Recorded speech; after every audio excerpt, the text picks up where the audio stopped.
দক্ষিণ চব্বিশ পরগনার ডায়মন্ড হারবার পৌরসভার অন্তর্গত ডায়মন্ড হারবারের স্টেশন মোড়ে মা ক্যান্টিনে কে বা কারা রাতের অন্ধকারে ভাঙচুর করে।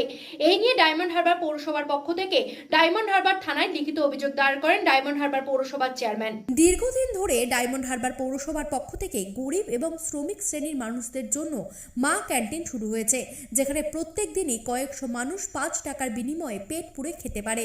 আর সেই ক্যান্টিনে রাতের অন্ধকারে কে বা কারা ভাঙচুর করে বলে অভিযোগ। তবে এই বিষয়ে দক্ষিণ চব্বিশ পরগনার বিজেপির জেলা সম্পাদক সুফল ঘাটু বলে, নিজেদের মধ্যে ভাঙচুর করে এটা নাটক করছে শাসক দল। তবে ইতিমধ্যে ডায়মন্ড হারবারের পুলিশ এলাকা সিসিটিভি ফুটেজ এবং মা ক্যান্টিনের ফুটেজ দেখে অপরাধীকে চিহ্নিতকরণের কাজ শুরু করেছেন। কারা করেছে আমি সেটা আমি বলতে পারছি না, যারাই করবে। মা মমতা বন্দ্যোপাধ্যায় মানুষের জন্য 5 টাকার জন্য ভালো খাবার দেওয়ার চেষ্টা করছে, সেইটা যারা ভাঙে তারা অবশ্যই অপরাধী, তাদের বিরুদ্ধে ব্যবস্থা নেওয়ার জন্য আমরা আবেদন। পুলিশকে জানিয়েছেন? হ্যাঁ, পুলিশে জানি, কালকে রাতে জানিয়েছি, নিউজে জানিয়েছি, আজকে লিখিত ডায়েরি করবো। সিসি ক্যামেরা আছে ওখানটা, সেসব কি ধরা দেখা গেছে? সিসি ক্যামেরা জানানো হয়েছে পুলিশকে, পুলিশও দেখেছে। এইগুলো কারা করতে পারে? বিরোধীরা কিছু করেছে বলে মনে হয়? আমি এভাবে বলতে পারবো না, জেনেই বলবো কি করে? কারণ আমি যে না জেনেই দোষ দিয়ে দেবো এই জায়গা নেই, আমি রাত্রি এইভাবে হঠাৎ করে এই মা ক্যান্টিন ওপরে ভাঙচুর কেন? এদের ভাঙচুর বুঝতে পারছেন, আমি বলতে পারবো না কেন, কারণ নাই। দেখুন, ডায়মন্ড হারবার যে শহরে পৌরসভায় মা ক্যান্টিন বা মমতাময়ী মায়ের নামে যে ক্যান্টিন আছে, 5 টাকায় খাবার দেওয়া হচ্ছে। তো এই ক্যান্টিন বিরোধীরা কেউ ভাঙতে যায়নি, ওখানে মা মমতাময়ীর ভাই এবং না হলেও ছেলেরাই ভেঙেছে।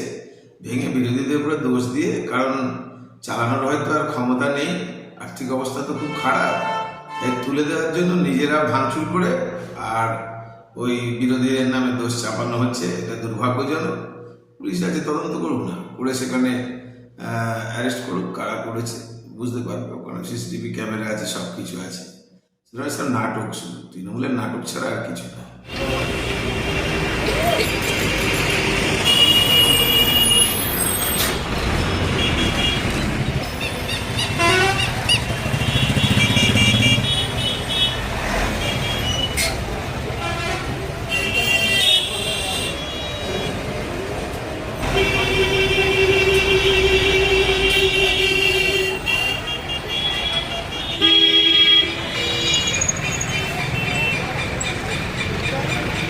হ্যাঁ, কি হলো?